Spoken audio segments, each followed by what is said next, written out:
नमस्कार मित्रों, मैं ललित धानावत स्वागत करता हूं आप सभी का राजस्थान के सिंह द्वार अलवर में एक शहर और इतिहास एपिसोड के तहत आप यात्रा करेंगे मेरे साथ फतेह जंग गुंबद की। फतेह जंग मुग़ल बादशाह शाहजहां का मंत्री और योद्धा था। फतेह जंग पठान जाति से संबंधित था। यह मकबरा भारत के उस कलंकित इतिहास का भी साक्षी रहा है जिसका निर्माण दो व्यक्तियों की स्वार्थ की इच्छाई से किया गया था। इसके प्रारंभिक इतिहास को हम छुएं उससे पहले हम इसके उस इतिहास की चर्चा आपसे करेंगे जिसको लेकर के कहानी आती है हमारे भारत के बंटवारे की। इस घटना का जिक्र 10 दिसंबर 1947 को अलवर आए भारतीय पुरातत्व विभाग के एक अधिकारी शंकर दास ने अपनी रिपोर्ट में भी किया है। आइए हम अवगत होते हैं पहले उस इतिहास से। वर्ष 1947 भारत का वह कलंकित वर्ष जिसकी कल्पना भारत के आम जनता ने बिल्कुल नहीं की थी। लोगों को अपने घरों को छोड़कर जाना पड़ा। लोग बदहवास अपनी जान बचाने के लिए बसे हुए घरों को छोड़कर जा रहे थे। भाई का भाई दुश्मन हो रहा था। जो लोग एक साथ त्यौहार मनाते थे वो एक दूसरे के खून के प्यासे हो गए थे। भीड़ की भीड़ उतारू थी हत्या पर। लोग ट्रेनों में कीड़ों की तरह भरकर अपनी जान बचाने के लिए एक देश से दूसरे देश जा रहे थे। लोग रोटी को तरस रहे थे, पानी को तरस रहे थे। लोग सिर्फ अपनी ज़िंदगी बचाने में लग रहे थे और उन्हें पता नहीं था कि हमारा भाग्य का भविष्य क्या होगा। दंगाई बना इंसान एक दूसरे की जान का दुश्मन बन चुका था। लोगों को घरों को जला रहा था, लोगों को मार रहा था। गरीबों के घरों को रातों रात जला दिया गया था। धार्मिक स्थलों पर हमला किया गया। न मंदिर छोड़े गए, न मस्जिद छोड़ी गई।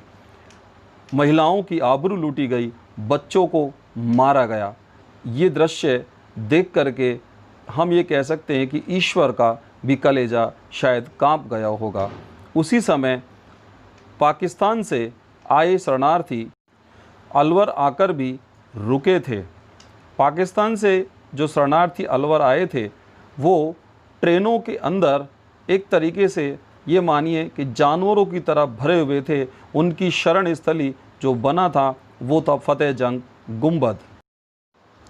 इस गुंबद के खाली परिसर ने शरणार्थियों को अपने आंगन में जगह दी। लोग जो मकबरा या शमशान को देखना उचित नहीं समझते थे उन्हें इस मकबरे ने अपने यहाँ पर शरण दी और उन्होंने यहाँ आश्रय पाया।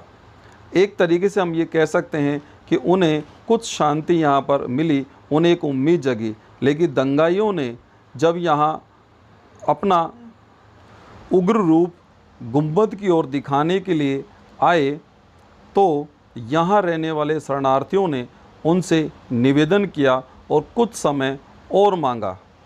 दंगाइयों के दिलों में शायद दया जाग गई हो और शरणार्थियों को थोड़ा समय और मिल गया और वक्त के साथ साथ नफ़रत की जो आंधी है वह था और इस गुंबद का अस्तित्व बचा रहा। आइए मित्रों, अब तक का जो इतिहास मैंने आपको बताया वह भारत बंटवारे का इतिहास था, लेकिन अब हमें इसके सांस्कृतिक परिचय पर चर्चा करनी है। अब मैं इसके प्रारंभिक इतिहास और इसके निर्माण इतिहास के बारे में आपसे चर्चा करता हूं। उसके इतिहास से आपको अवगत कराते हैं हम। यह फतेह जंग गुंबद जिस व्यक्ति के नाम पर है, अभी वीडियो के स्टार्टिंग हमने आपको बताया कि फतेह जंग शाह मुग़ल शासक शाहजहां का मंत्री था और एक पठान जाति का योद्धा भी था। इस गुंबद का निर्माण 1647 ईस्वी में फतेह जंग की स्मृति में करवाया गया था। यह गुंबद जो कि राजपूत मुग़ल स्थापत्य शैली का उदाहरण है, या हम यह कह सकते हैं कि हिंदू इस्लामिक शैली में मिश्रित रूप से यह बना हुआ है।